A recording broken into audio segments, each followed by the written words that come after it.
பெண்கள் செவ்வாய்க்கிழமையும் வெள்ளிக்கிழமையும் எண்ணெய் தேய்த்து குளிக்கிறது நல்லது. ஆண்கள் புதன்கிழமையும் சனிக்கிழமையும் எண்ணெய் தேய்ச்சி குளிக்கிறது நல்லதுன்னு சொல்லுவாங்க. அதிகாலை நேரத்துல எண்ணெய் தேய்ச்சி குளிக்கணும், அதுவும் சூரியோதயத்துக்குள்ளேயே எண்ணெய் தேய்ச்சி குளிக்கணும் அப்படிங்கிறது தான் பெரியவங்க சொல்லியிருக்கிறாங்க. ஆன்மீக உலகம் பல ஆயிரம் ஆண்டுகளுக்கு முன்னாடியே எண்ணெய் தேய்த்து குளிக்கிறது அப்படிங்கிறத முக்கியமான ஒரு வழக்கமாகவே நமக்கு சொல்லியிருக்காங்க.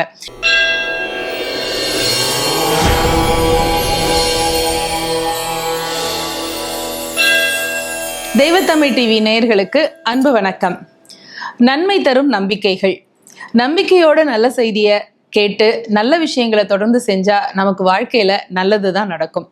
அப்படிப்பட்ட நம்முடைய ஆன்மீகம் சொல்லக்கூடிய பல நல்ல நம்பிக்கை தரக்கூடிய செய்திகளை தான் இதுல நாம பகிர்ந்துட்டு இருக்கோம். சரி, இன்னைக்கு நாம எதை பத்தி தெரிஞ்சுக்க போறோம் அப்படின்னா, எண்ணெய் தேய்ச்சி குளிக்கிறது அப்படின்னு. இது சொன்ன உடனே பல இளைஞர்களுக்கு குளிக்கிறதா, அதை விட எண்ணெய் தேய்ச்சி குளிக்கிறதா அப்படிங்கிற கேள்வி எல்லாம் எழலாம். ஆனால் எண்ணெய் தேய்த்து குளிக்கிறக்கூடிய அந்த செயலால வரக்கூடிய நன்மைகளை இன்னைக்கு அறிவியல் உலகம், மருத்துவ உலகம் ரொம்பவே சந்தோஷமா ஆராய்ச்சி செஞ்சு ஒப்புத்துட்டே இருக்காங்க. ஆனால் நம்ம ஆன்மீக உலகம் பல ஆயிரம் ஆண்டுகளுக்கு முன்னாடியே எண்ணெய் தேய்த்து குளிக்கிறது அப்படிங்கிறத முக்கியமான ஒரு வழக்கமாகவே நமக்கு சொல்லியிருக்காங்க. பெண்கள் செவ்வாய்க்கிழமையும் வெள்ளிக்கிழமையும் எண்ணெய் தேய்த்து குளிக்கிறது நல்லது. ஆண்கள் புதன்கிழமையும் சனிக்கிழமையும் எண்ணெய் தேய்ச்சி குளிக்கிறது நல்லதுன்னு சொல்லுவாங்க. சரி, இந்த எண்ணெய் தேய்ச்சி குளிக்கிறதுனால கிடைக்கக்கூடிய நன்மைகள் என்னென்ன?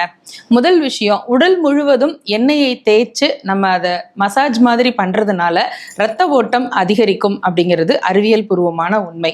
இரண்டாவது, உடலுடைய சூடு தணிந்து உடலுடைய வெப்பநிலை சமநிலைப்படும். இரண்டாவது நன்மை. மூணாவது நன்மை, உடல் முழுவதும் எண்ணெய் தேய்ச்சு கொஞ்ச நேரம் அதை ஒரு அரை மணி நேரமோ ஒரு மணி நேரமோ இருந்து அதுல ஊறிட்டு அப்புறமா எண்ணெய் தேய்ச்சி அதை தலை குளிக்கணும் அப்படின்னு சொல்லுவாங்க.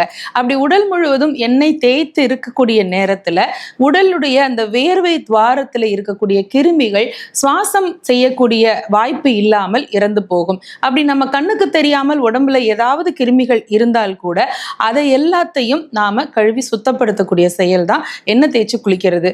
முக்கியமா எல்லாரும் சொல்லுவாங்க, எண்ணெய் தேய்ச்சி குளிக்கிற அன்னைக்கு நமக்கு கண்டிப்பா வெந்நீர்ல தான் குளிக்கணும். அதுக்கு என்ன காரணம் அப்படின்னா, அப்பதான் எண்ணெய் எல்லாம் அந்த தண்ணீருடைய சூட்டுனால உருகி உடல் முழுமையா சுத்தம் அடையும். குளிர்ந்த நீர்ல குளிச்சோம் அப்படின்னு சொன்னா எண்ணெயை குளுமையான அந்த சூழ்நிலையில வைக்கிற பொழுது அது இன்னும் கட்டிப்படும் இல்லையா?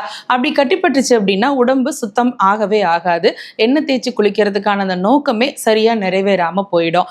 அதுலயும் இது மாதிரி அதிகாலை நேரத்துல எண்ணெய் தேய்ச்சி குளிக்கணும், அதுவும் சூரியோதயத்துக்குள்ளேயே எண்ணெய் தேய்ச்சி குளிக்கணும் அப்படிங்கிறது தான் பெரியவங்க சொல்லியிருக்கிறாங்க.